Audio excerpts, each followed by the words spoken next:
Ladies and gentlemen, and this is Our Horses OP by the channel TierZoo. Yes, it's another TierZoo video. I watched quite a few TierZoo videos already, so yeah, horses. I'm surprised they didn't cover this topic earlier because yeah, horse is the one out of all the famous animals you would talk about horses a lot, right? So horse is OP. I don't know, kind of, right?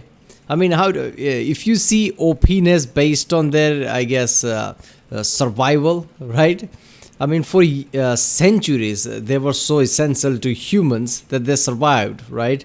I mean, there were way too many of them because of this. They were the vehicles, basically. They can run faster. So I guess in that way, they are OP. But besides that, I don't know. Do they have any kind of attack? I mean, they do kick backwards, right? And that is pretty fucking strong, right? Just like donkeys, right? So yeah, they kick, backwards. That's really powerful. But besides that, I don't know. They can run faster. I don't know if they're OP or not. Like I said, usability. I guess they were good enough for humans to, I guess, breed them. In that way, they are OP. But I don't know. Besides, it feels like a cheetah situation. Like they don't have much besides running, I guess. But we'll see. Remember to like my Rex and don't forget to subscribe so I know which type of videos to react to more. Check out the Rex and there's a link in the description. And yeah, let's watch it.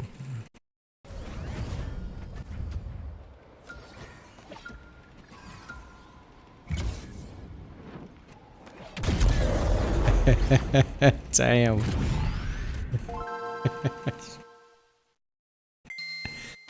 Players have a wide selection of equipment to choose from when speccing their character. Teeth, claws, stingers, spikes, each weapon has distinct advantages and disadvantages in combat. Herbivore players tend to favor highly intimidating equipment like horns and antlers. In the African meta, things are taken to the extreme, with builds like the elephant, rhino, and cape buffalo rocking some of the most threatening tusks and horns in the entire game. So you might be surprised to learn that one of the most successful builds in the African savannah is the zebra, a build with no obvious weaponry to speak of.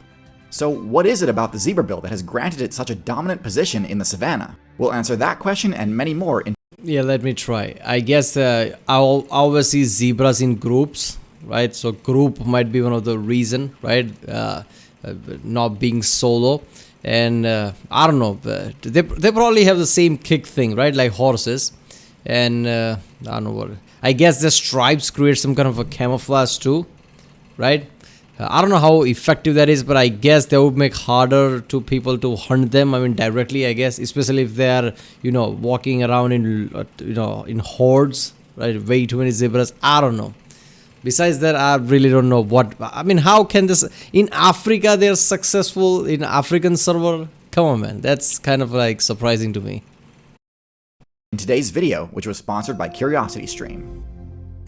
To answer that question, let's zoom out a bit and discuss the incredible stats and abilities of the entire Equine faction, including zebras, horses, and donkeys. Let's begin with their stats. Right off the bat, it's plain to see that this is a highly mobility-centric build, with an above-average power stat to back it up. With slightly above-average intelligence and fairly poor defense, HP, and stealth stats, at first glance, you might think that these stats belong to a rush-down predator, something like a wolf or eagle. Something that can overwhelm its target with speed and power, and either finish the attack before the defender has a chance to counterattack, or weave in and out of the defender's effective range, chipping away at it or tiring it out.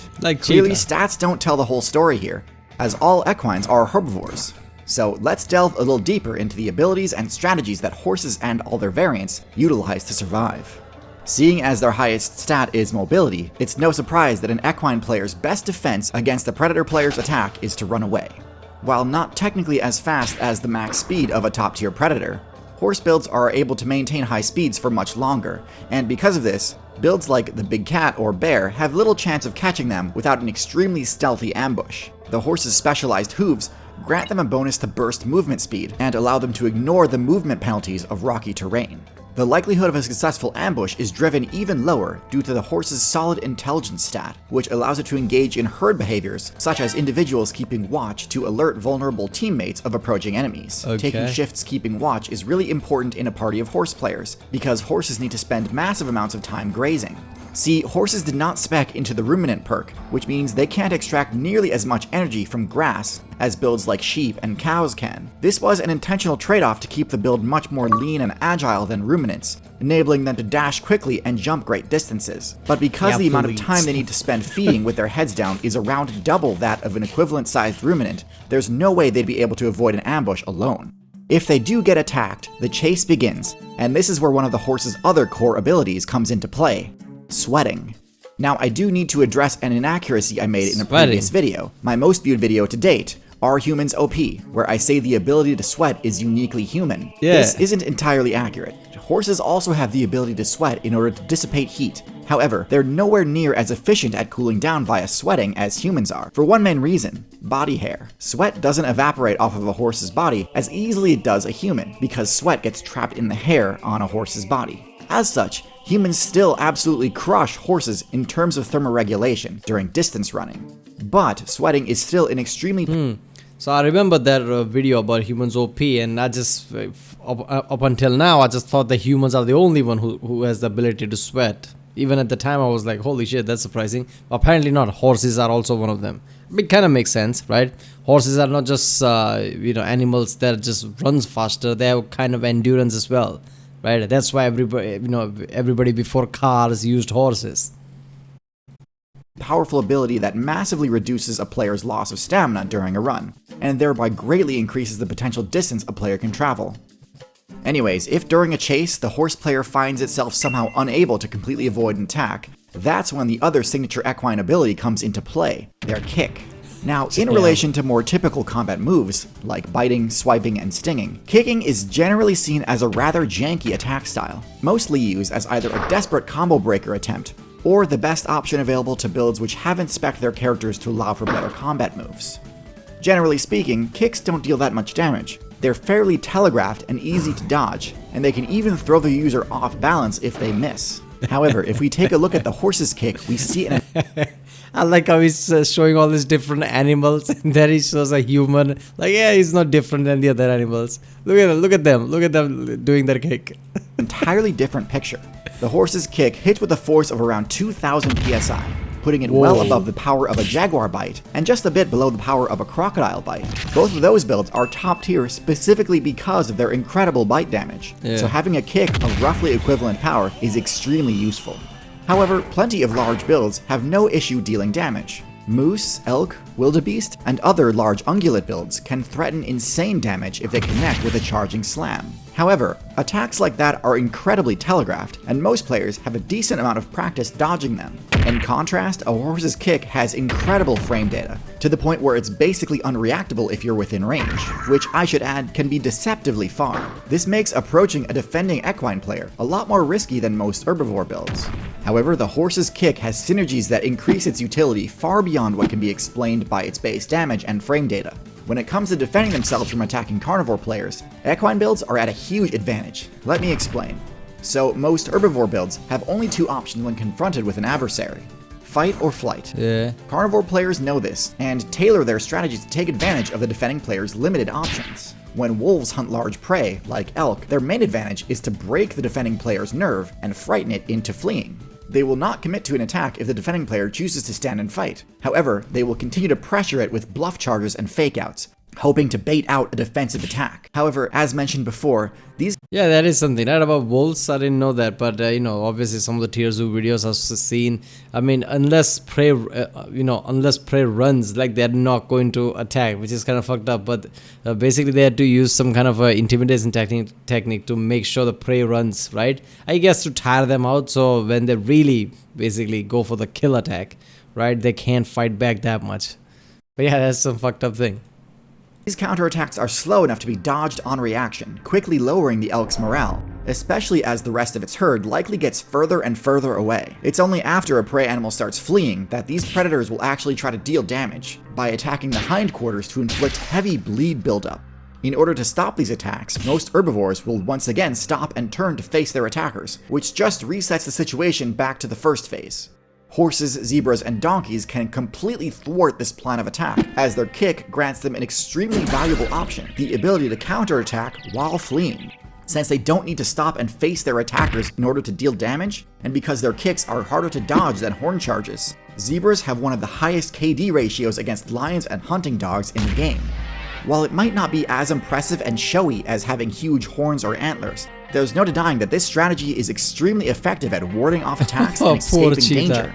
On top of all the other benefits, kicking also allows the equine player to keep its vitals well out of reach and isn't exposing itself to a critical hit counterattack like some horn users do when they attack. It does have its limitations though. Kicking backwards requires specific positioning, which, unless your character has 360-degree vision, will make your attacks less accurate. And on the odd chance that your opponent does get in front of you and land a grab before you're able to turn away, your options to fight back will be fairly limited, and nowhere. Yeah, but it's really effective in a way that all the, like wolf-like creatures will try to attack you from behind, right? Like that, try to grab your leg and things like that. So at that point, you don't need to look. You, as soon as you feel your predator coming away, you just kick, right? And just runs away. Best defensive technique, right? It's like, fighter jets, releasing flares or whatever. It's similar to that. But yeah, something like lion, basically attacking, they'll probably try to go for the neck, right? At that time, you need to aim just right before they can get to your neck. That would be a problem. Near as powerful. Now, I do want to mention that unlike many ruminant herbivores, which only have lower teeth, equine players do possess a full set of upper and lower teeth that are able to deliver quite powerful bites. So they aren't completely helpless when facing an enemy head-on. But nonetheless, the unidirectional nature of their strongest attack option does mean that some counterplay is available. Next, let's discuss the advantages and disadvantages of the different variants of the equine build. We'll start with the horse, the most well-known of the bunch. Horses undoubtedly have the best base stats of the group, with higher power and more HP being the most obvious things that scale with size. They've also got the fastest top speed. However, perhaps even more importantly, the horse's higher intelligence stat enables cross-species team strategies, which can lead to some incredibly broken combos. Zebras have a slightly lower base stat total, although this change isn't really enough to affect their playstyle. They're still perfectly capable of escaping attacks using their speed and endurance, and punishing overly aggressive enemies with a devastating kick. In addition to all this though, the zebra's unique stripe pattern grants it a few extra bonus perks. Because this pattern helps break up their outline and obscure their position, especially when grouped up, attacks against zebras incur a slight accuracy penalty. Surprisingly, this debuff even— I knew it. See that kind of, when you see the zebra stripe like that, you know they can be used as camouflage. Because what is that? There were experiments in the 80s and 90s, right? When when the hypnotizing was, were a bit, too over the top, right? Lots of scientists tried to, hypnotize people using this kind of a black and white type of a, pattern, whatever in the, showing into the TV. I don't know. I remember watching that in game Max Payne. I don't know what it's called, right? But it's a constantly moving image with the white and black stripes. That's supposed to be problematic. This kind of looks similar to that. Even applies to insects, resulting in zebras taking significantly less damage from parasites than other similarly sized builds. In exchange though, the zebra's intelligence stat is a fair bit lower, to the point where zebras are unable to engage in the same team combos as horses. Donkeys are a bit of an outlier group, with the lowest power stat of the group. They have the highest intelligence stat, but tend to actually prefer solo play. They can be trained. Donkeys have the highest intelligence of them three. Really? Holy shit, not just 3, look at that, it's 80. Then why the fuck donkeys are, I guess, known for being stupid somewhere, right? I mean, that's just a kind of a trope. I don't know what to say it, right? In cartoons, in anywhere, right? People talk about donkeys being stupid. Not apparently, right? They are really smart. To become a useful party member, but they aren't naturally suited to this style of gameplay. And although they're quite capable of dishing out serious damage with their kicks, donkey mains also tend to favor the bite move in combat, a somewhat poorly optimized build in my opinion. It's no surprise that despite horses and zebras having quite solid matchups against both canid and felid opponents, donkeys end up experiencing a fair bit of difficulty, in part due to their smaller size, but also because maybe they just don't realize the potential power of a well-placed kick. Of the 3 main equine classes, I guess that's why people think that they are stupid, right? They're gonna go with, use the attack mouth rather than using the leg. But yeah, holy shit, 2000, PSI power. That's serious damage, right? I mean, obviously there's gonna be cases where some horses, not zebras, because who's gonna go in front of zebra? Horses basically who kicked people and basically they got seriously injured because that's a bit 2000 psi is too much. Call which one I think is the most viable.